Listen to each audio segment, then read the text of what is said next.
জানিয়ে দিব এই মুহূর্তে আমাদের হাতে এসেছে গুরুত্বপূর্ণ আপডেট সংবাদের শিরোনাম। শুরুতেই থাকছে ভারতীয় সেনার সহায়তায় দেশে ফিরতে পারে শেখ হাসিনা। এ নিয়ে থাকবে বিস্তারিত প্রতিবেদন, তাই সম্পূর্ণ ভিডিও জুড়ে আমাদের সাথেই থাকুন। এবারে জানিয়ে দিব জাতীয় পার্টির কার্যালয়ে হামলায় গণ অধিকার জড়িত নয় বলছে রাশেদ খান। এদিকে ফ্যাসিবাদের পুনরুত্থান না চাইলে ভালো রাজনীতি করতে বললেন বিএনপি নেতা সালাউদ্দিন। আরও জানাবো তেজগাঁওয়ে আওয়ামী লীগের ঝটিকা মিছিলের আয়োজক সুইটি গ্রেপ্তার। সব শেষে জানিয়ে দিব ডাকসুকে অরাজনৈতিক করতে চাওয়া গভীর ষড়যন্ত্রেরই অংশ।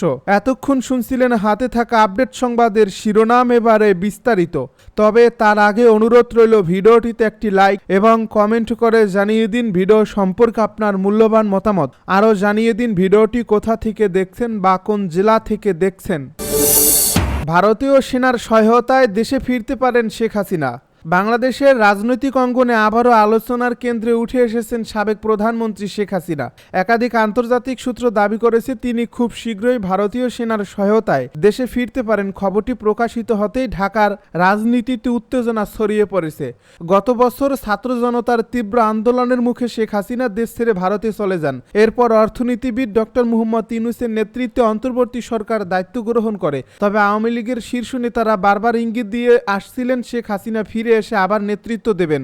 গণমাধ্যমের খবরে জানা গেছে হাসিনার ঘনিষ্ঠ মহল ভারতের সঙ্গে আলোচনায় বসছে। আলোচনায় একটা নিরাপত্তা চুক্তির অংশ হিসেবে সীমান্তবর্তী এলাকায় ভারতীয় সেনার মোতায়েন এবং তাকে দেশে ফেরানোর পথ পরিষ্কার করার প্রস্তাব তোলা হয়েছে।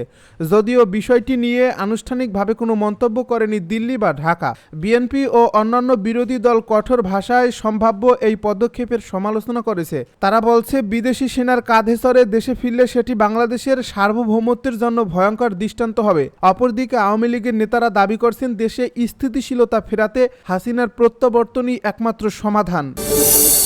জাতীয় পার্টির কার্যালয়ে হামলায় গণ অধিকার জড়িত নয় বলছে রাশেদ খান। জাতীয় পার্টির অফিসে হামলার সঙ্গে গণ অধিকার পরিষদ জড়িত থাকার অভিযোগ নাকচ করে দিয়েছেন সংগঠনের সাধারণ সম্পাদক রাশেদ খান। শনিবার দুপুরে ঢাকা মেডিকেল কলেজ হাসপাতালে দলের সভাপতি নুরুল হক নূরকে দেখতে গিয়ে একথা বলেন তিনি। রাশেদ খান বলেন, কে বা কারা জাতীয় পার্টির কার্যালয়ের সামনে গিয়েছে এর প্রেক্ষিতে জাতীয় পার্টির মহাসচিব আওয়ামী দোসর বলছেন এই ঘটনার সঙ্গে নাকি গণ অধিকার পরিষদ জড়িত।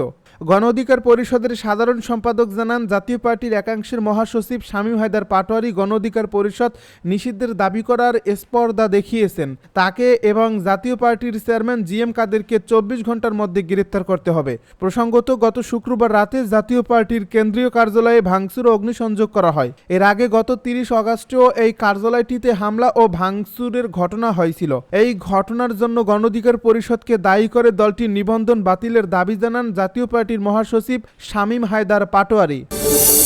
ফ্যাসিবাদের পুনরুত্থান না চাইলে ভালো রাজনীতি করতে বললেন বিএনপি নেতা সালাউদ্দিন।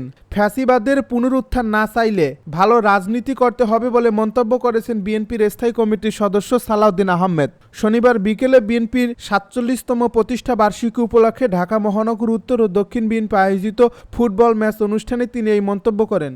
রাজনৈতিক সংস্কৃতিতে ইতিবাচক পরিবর্তন আনতে চায় বিএনপি জানিয়ে সালাউদ্দিন আহমেদ বলেন, জনবান্ধব সংস্কৃতির প্রবর্তন করতে চাই। তাই প্রতিষ্ঠা বার্ষিকীতে জনগণের ভোগান্তি এড়াতে খাল নর্দমা পরিষ্কার ফুটবল ম্যাচের আয়োজন করছে বিএনপি। তিনি আরও বলেন, ফ্যাসিবাদের পুনরুত্থান না ঘটুক চাইলে ভালো রাজনীতির সূচনা করতে হবে, জবরদস্তিমূলক মনোভাব পরিহার করতে হবে। শুধু আইনকানুন বা সংবিধান পরিবর্তনের মধ্য দিয়ে কার্যকর সংস্কার করা যায় না। উল্লেখ করে তিনি আরও বলেন, মনস্তাত্ত্বিক পরিবর্তন এবং সহনশীলতার মধ্য দিয়ে পরিবর্তন আনতে হবে। পারস্পরিক সৌহার্দ্যপূর্ণ পরিবেশ বজায় রাখতে হবে। তেজগাঁওয়ে আওয়ামী লীগের ঝটিকা মিছিলের আয়োজক সুইটি গ্রেপ্তার। রাজধানীর তেজগাঁওয়ে আওয়ামী লীগের ঝটিকা মিছিলের আয়োজক নাহিদা নূর সুইটিকে গ্রেপ্তার করেছে ঢাকা মহানগর গোয়েন্দা পুলিশ। শনিবার তাকে গ্রেপ্তার করা হয়। ডিএমপি মিডিয়া বিভাগ থেকে বিষয়টি নিশ্চিত করা হয়েছে। ডিবি জানিয়েছে, গতকাল শুক্রবার তেজগাঁওয়ে রহিম মেটাল মসজিদের সামনে জুমার পর একটি ঝটিকা মিছিল বের করে আওয়ামী লীগের নেতাকর্মীরা। সুইটি এই ঝটিকা মিছিলের আয়োজক ছিলেন বলে জানিয়েছে ডিবি। ডিবি আরও জানায়, সুইটি ঢাকা মহানগর উত্তর মহিলা আওয়ামী লীগের একজন কার্যকরী সদস্য।